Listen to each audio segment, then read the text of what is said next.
Cuenca, expresidente del Consejo Directivo del Instituto Ecuatoriano de Seguridad Social, expresidente de la Asociación de Municipalidades Ecuatoriana. Doctor, ¿qué tal? Receta nuestra señal. Buen día. Perfectamente, muchas gracias, un buen día para todos. Muchísimas gracias. El doctor Granda, como el país conoce, está atravesando pues un verdadero problema, está bajo arresto domiciliario y hay todo un proceso que se ha llevado adelante en su contra. Don Javier Segarra Torres, arranca el diálogo con nuestro invitado. Adelante, Javier. Gracias, Alberto, y buenos días a Paul Granda, que está con nosotros en la plataforma. Sí, quisiéramos saber en qué situación jurídica todavía continúa usted, porque la última vez que dialogamos estaba entrampado todo este tema. ¿Se mantiene en lo mismo o hay visos de buscarle una salida a la situación jurídica suya? Muchas gracias, Javier. Yo quisiera simplemente para arrancar, hacer un comentario de la entrevista anterior. Permítanme que abuse, por favor, de la entrevista de Cecilia Calderón. Primero, mi respeto y consideración a Cecilia. Luego, qué ejemplo más vivo de lucha por la justicia frente a un crimen horrendo que fue el crimen de su padre, de Abdón Calderón Muñoz. Y me hizo reflexionar, perdón esta digresión, me hizo reflexionar lo importante que es no perder la memoria como sociedad de aquellas injusticias que van marcando la historia de un país, la historia de una nación. Y la verdad es que más allá de la historia, más allá de este hecho criminal que terminó con la vida de Abdón Calderón Muñoz y de otros personajes, como por ejemplo, que siempre estará en un gran signo de interrogación lo sucedido con Jaime Roldós, con el expresidente de la República, queda ese drama que contaba Cecilia de personal, ese drama familiar, que evidentemente no se compara, pero que tiene visos muy parecidos con el drama que estamos viviendo en mi familia, es decir, una injusticia que se comete contra una persona, no solamente tiene efectos personales desde el punto de vista jurídico, sino desde el punto de vista psicológico, personal, desde el punto de vista laboral. Por ejemplo, yo hoy he dejado de trabajar cerca de 8 meses, he tenido que separarme de mi familia obligadamente porque mi familia ha tenido que retornar a Cuenca y obviamente ir a buscar un poco de refugio, de afecto, de cariño, de protección en la familia materna, en la familia de mi esposa. Entonces, detrás de estos dramas históricos, de estas injusticias históricas que se producen en el país, insisto, guardando las distancias, las diferencias no tienen nada que ver perder la vida o ser asesinado respecto de una causa injusta en la que estamos inmiscuidos, en mi caso particular. Hay dramas personales muy graves, muy fuertes, que tienen un impacto enorme, no solamente en la persona, sino en toda su familia, en sus hijos. Javier, parado el proceso, es decir, se sigue dilatando, se ha convocado para esta semana una audiencia, yo no sé si se llega a instalar.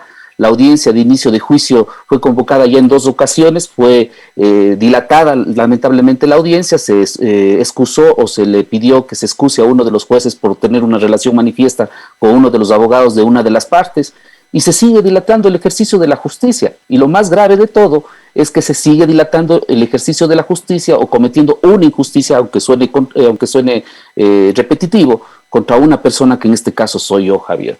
Una injusticia en donde se me ha vinculado, se me ha llamado a juicio sin ningún tipo de elemento, sin ningún tipo de justificación, sin ningún tipo de prueba, digamos, que demuestre de que yo habría favorecido la suscripción de contratos en la Seguridad Social en los hospitales de Guayaquil entre abril del 2016 y octubre de 2018, cuando yo llego a la Seguridad Social en diciembre de 2018. Es tremendo lo que está sucediendo, Javier, y estas son las injusticias que la gente debe conocer y los ciudadanos deben conocer. ¿Se le agotan las instancias o usted no se va a agotar nunca? Esa es una buena pregunta, Javier, es una pregunta personal jurídica. La instancia judicial arranca recién con el inicio de juicio. Fíjese usted, llevo 8 meses y recién arranca el juicio. Es decir, insisto, se me llamó a juicio de manera injustificada, se me vinculó de manera injustificada y se me hizo una acusación de manera injustificada, sin argumentos, sin pruebas. Mire usted, los mismos argumentos que utiliza el juez Guerrero para llamar a juicio o para, en este caso, sobreseer al señor Abdalá Bucarampuli y a Dalo Bucarampuli de que una relación de amistad con el señor Salcedo no demuestra de que pueda tener una relación en una estructura criminal, son los mismos elementos que se utiliza en mi caso, para llamarme a juicio cuando yo no conozco al señor Salcedo, cuando no lo he visto en mi vida, cuando no he conocido ninguna de sus propiedades. Entonces no puede la justicia actuar de manera subjetiva, para sobreseer a una persona y para acusar a una persona. Yo no estoy diciendo si se ha sobreseído mal o bien al señor Dalo Bucaram. Yo creo que una relación de amistad efectivamente no demuestra que existe una estructura criminal. Yo con el señor Salcedo no tengo ni siquiera una relación de conocimiento, de ningún tipo de relación, y con el señor Bucaram lo he dicho. Una reunión por delegación del presidente de la República fue el elemento que utilizó la Fiscalía para vincularme, pero sin embargo ya la persona con la que me reuní se le sobreseí y a mí se me llama a juicio. No me voy a agotar, Javier. Y créame que muchas de las ocasiones uno no da más, tengo que decirlo en términos personales como ser humano. Es decir, esto claro que agota, que desgasta, a uno le afecta el no poder trabajar, el no poder sostener a su familia. Yo he vivido toda mi vida de lo que he hecho, digamos, cotidianamente, desde la docencia, del ejercicio profesional, del servicio público, pero no me puedo agotar cuando recuerdo la mirada de mis hijos, Javier. No me puedo agotar cuando recuerdo cuando me despedía de mis hijos, se iban a Cuenca y yo les embarcaba en un vehículo para que ellos puedan estar mejor en nuestra ciudad natal. No me puedo agotar si veo la mirada de mi esposa, de mis hijos, de esperanza. Tengo que seguir en pie de lucha y tengo que seguir defendiéndome frente a esta tremenda injusticia. Y lo he dicho de manera frontal. Yo estoy aquí, he comparecido, no me he ido del país, tuve posibilidades y opciones y tiempo para irme del país, no voy a hacerlo. Pueden estar abiertas las puertas, en este caso de mi padre, que yo voy a estar aquí cumpliendo con esta medida injusta de arresto domiciliario y compareciendo frente a este juicio y esperando, y con la esperanza, con el anhelo de que el tribunal que se ha conformado para iniciar este proceso actúe en justicia en el caso de Paul Granda. Eduardo, por favor. Ramiro. Paul Granda, Ramiro Cepeda lo saluda. Yo después de escucharlo le pregunto, el micrófono, le pregunto, Paul, ¿siente que lo están persiguiendo? Y si lo están persiguiendo, ¿por qué? Ramiro, usted hace una pregunta que yo me la he hecho varias veces. No me explico de otra manera, le digo con franqueza, no me explico de otra manera que a una persona sin fundamentos de hecho, sin elementos jurídicos, se le haya vinculado 22 días antes de que se fenezca la instrucción fiscal, Ramiro, a un proceso, es decir, a la carrera, a última hora, cuando la ley establece como garantía que se debe vincular a una persona al menos 30 días antes. Es decir, se violó todo principio y mi derecho a la defensa, para empezar. No se me dio posibilidades ni siquiera de impugnar los informes periciales, muchas de las veces insidiosos, aunque nunca acusatorios en mi contra, pero insidiosos en mi contra, que yo no los conocía porque no era parte del proceso. ¿Quién me puede perseguir? Esa es la incógnita. Yo sospecho, y lo voy a decir de manera franca, que son aquellos sectores a los cuales nosotros denunciamos, Ramiro. Recuerden ustedes que en ese mismo espacio, presencialmente, que me encantaría poder estar con ustedes, ahí, con ustedes mirándonos a los ojos y conversando de manera frontal. Recuerden ustedes que yo denuncié que había un problema de corrupción estructural en el Seguro Social, en febrero, marzo del año 2019. Yo lo dije de manera frontal y dije que no íbamos a ser compinches, ni mucho menos vamos a hacer de burro pies para que se oculten este tipo de trafacías que sucedían en la seguridad social históricamente. Conformamos un comité de ética en junio del 2019 y desde ahí en adelante se presentaron decenas de denuncias a la Fiscalía y a la Contraloría. Entonces, mucha gente seguramente no le gustó esa actuación de Paul Granda desde la presidencia del Consejo Directivo y está feliz y tendrá mucho poder económico y no sé qué de otros tipos de poderes para mantener a Paul Granda en un juicio injusto. Y no descarto tampoco, Ramiro, que exista un interés político porque, digamos, resulta sospechoso de que Paul Granda se haya convertido en una especie de chivo expiatorio, de cabeza de turco, digamos, para decir que se juzga al gobierno o al exgobierno del expresidente Moreno. Entonces sí es sospechoso de que sin elementos, sin justificación, sin ningún tipo de prueba, se me mantenga en un juicio de manera injusta, y no solamente eso, sino privado de la libertad. Sí, a mí me saltan muchas cosas a la cabeza, como un hecho delictivo al que usted denomina trafacías, la fiscal delincuencia organizada, se haya podido hacer sin el conocimiento de una autoridad superior, y al no ser usted, debe de haber alguna autoridad superior a usted que haya tenido conocimiento y o participación y o interés. Por tanto, con estos elementos que le digo, como argumentación lógica, nada más derivada de los hechos de su narrativa, me hace pensar que esos intereses políticos son probablemente los mismos que narra la fiscal en un tuit cuando dice que tenía presiones por el tema del contralor Celi.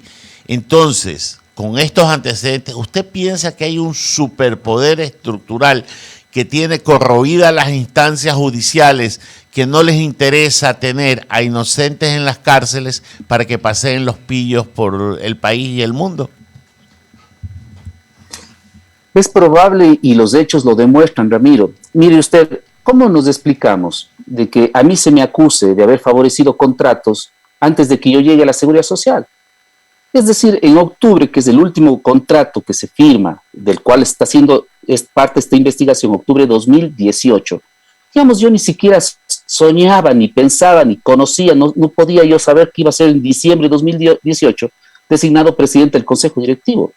Entonces, si hipotéticamente se tiene que juzgar a un presidente o al Consejo Directivo en pleno, ¿por qué no se le llamó a juicio a las personas que fueron vocales del Consejo Directivo en esa época? 1. 2, Ramiro, el vocal o un presidente del Consejo Directivo no tiene competencias administrativas. Es decir, la ley de seguridad social es clarísima, las unidades hospitalarias son autónomas, administrativa y financieramente, el artículo 115 de la ley de seguridad social. Y el Consejo Directivo tiene 3 funciones fundamentales: legislar, fiscalizar y definir políticas institucionales de la seguridad social. Entonces, ¿cómo pude yo haber participado de una organización criminal para cometer delitos que fueron antes de que yo llegue a la seguridad social? 1. Y 2, sí, porque no hay otra explicación, Ramiro. Aparentemente hay estos superpoderes que están dominados y muchas de las veces por temas económicos, que seguramente son los que están incidiendo para tener a una persona inocente en este caso. Entonces, ¿qué me queda, Ramiro? Yo hubiese preferido, le digo francamente, y Eduardo me conoce, y también con Javier hemos tenido la oportunidad de compartir varias entrevistas, yo hubiese preferido que esto se resuelva de manera jurídica, judicial, y siempre tuve la disposición de comparecer a esta investigación. No me negué, yo pedí las declaraciones libres y voluntarias, a mí no me llamaron. Yo pedí 3 ocasiones y la fiscal del caso jamás asistió de manera personal. Es decir, no le interesaba mi declaración, sin embargo me vinculó. Sí, esos son los problemas y los vicios en el proceso que estoy haciendo referencia. Pero yo hubiese preferido que esto se resuelva judicialmente. Yo estaba convencido que iba a ser sobreseído por el juez Guerrero, que actuó de manera muy negligente, que dilató el proceso de manera mañosa, ¿sí? Que hizo que el proceso de audiencia intermedia dure más de 90 días, sobrepasó los 100 días, ¿sí? Y lamentablemente, él me llama a juicio sin ningún tipo de justificativo. Yo hubiese preferido que esto se resuelva judicialmente. Yo no tengo otra opción. Y aquí estoy dando la cara de manera, me encantaría estar presencialmente, pero estoy dando la cara ante los diferentes medios de comunicación del país para defender mi verdad y defenderme frente a esta injusticia. Paul, escuchándote, no es la primera vez que conversamos, ¿no? Y hablamos largo, creo que has sido clarísimo en lo que dices. Tú entraste en una época y denunciaste, no están juzgando cuando te juzgan por una época en la que no estabas en el IES. Entonces creo que reviste todo comentario. Sí. Yo te voy a sacar de allí y te voy a preguntar, ¿es tan funesto, es tan corrupto, es tan puerco, es tanta porquería, apesta tanto el IES, me refiero en cuanto a su trabajo administrativo, que todos los que están allí salen con pito, solo salen piteados? Tú, González, Espinosa, todos salen con problemas. O sea, hay tanto realmente. O sea, lo que me llama a pensar es que eso no se puede resolver, Paul, que no tiene camino. Y la seguridad social es fundamental para todos los ecuatorianos, porque tú necesitas un hospital desde que naces, desde que tu mamá te da a luz, hasta que luego en tu vida, hasta que te jubiles.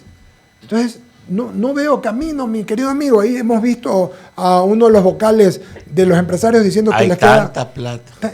Pero es tan puerco, Ramiro, es tan puerco Paul Granda. Eduardo, mira, yo también he reflexionado sobre lo que tú acabas de plantear. Es decir, la seguridad social es la institución más importante de protección social del país, sin lugar a dudas. Uno necesita en un país, un Estado democrático necesita una seguridad social sólida, una seguridad social transparente, una seguridad social que dé un servicio de calidad en materia de salud. O sea, la seguridad social es vital para sociedades igualitarias, para sociedades que buscan ser equitativas y que buscan dar oportunidades y proteger fundamentalmente a los jubilados que luego de haber entregado su vida trabajando requieren de una pensión jubilar digna, ¿sí? Yo me atrevo a decir, y con conocimiento de causa, que no todo está mal en el Seguro Social. Lamentablemente no ha existido voluntad política para transformar a la seguridad social y nosotros impulsamos una serie de reformas. Entre otras, por ejemplo, impulsamos la reforma del sistema de salud, que seguramente no le interesaba a mucha gente. Por ejemplo, impulsamos la reforma del modelo de gestión de salud, en donde la adquisición de medicinas, yo escuchaba a algunas de las personas que se encuentran ahí con ustedes, que hacía un anuncio que el vicepresidente de la República, Borrero, que él conoce además sobre temas de salud, estaba yendo a impulsar un proceso de compra de medicamentos de manera mucho más tecnificada, que era nuestra propuesta y que seguramente no le interesaba a aquellas mafias o aquellos sectores que se beneficiaban de las compras en cada una de las unidades hospitalarias. Eduardo, hay hospitales en el Seguro Social que funcionan muy bien. Por ejemplo, el Hospital de Cuenca. El Hospital de Cuenca funciona bastante bien. No será perfecto, pero funciona bastante bien.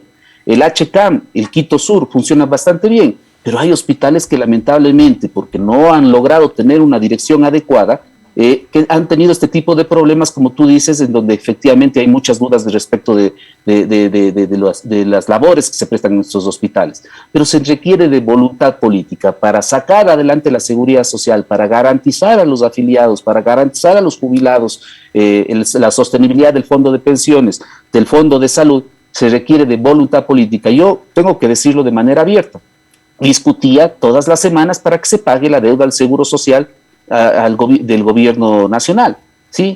Y llegamos ya prácticamente a un acuerdo con Richard Martínez, el ex ministro de Finanzas, para que se reconozca el monto de la deuda que superaba 5.500 millones de dólares, e incluso yo propuse que se le haga el pago con bienes del Estado que de alguna manera sonaban que se iban a privatizar. ¿Por qué? Si se le puede entregar al Seguro Social, el Seguro Social con cláusulas muy rigurosas puede administrar esas instituciones de manera técnica y generando rentabilidad para la seguridad social. Entonces, Eduardo, sí se puede sacar adelante la seguridad social, es posible, por supuesto se requiere voluntad política y nosotros no dejamos de demostrarle la lucha anticorrupción. Por eso, lamentablemente, estoy en una situación de estas características, en donde quien ha denunciado, presentó 180 denuncias, impulsó 180 investigaciones, 67 relacionadas con contratación pública, 30 impulsadas por mí de manera personal, porque las denuncias llegaban a mí, resulta que ahora soy presuntamente parte de una estructura delincuencial con personas que ni siquiera conozco. Querido Paul, agradecerte tu amabilidad, solo recordarte algo también, así Alberto, Javier, Jaime, que nosotros propusimos hace algunos años, aquí, lo dijimos y nos acusaron que estábamos queriendo cambiarle el sentido al Seguro Social. Cuando vemos las quejas permanentes y perennes de la gente que no le pueden dar medicinas porque no hay medicinas en las farmacias del IES. Y dijimos, ¿sabes qué? Concesionen la entrega de medicinas a farmacias y luego se arregla el Estado con ellas. Ok.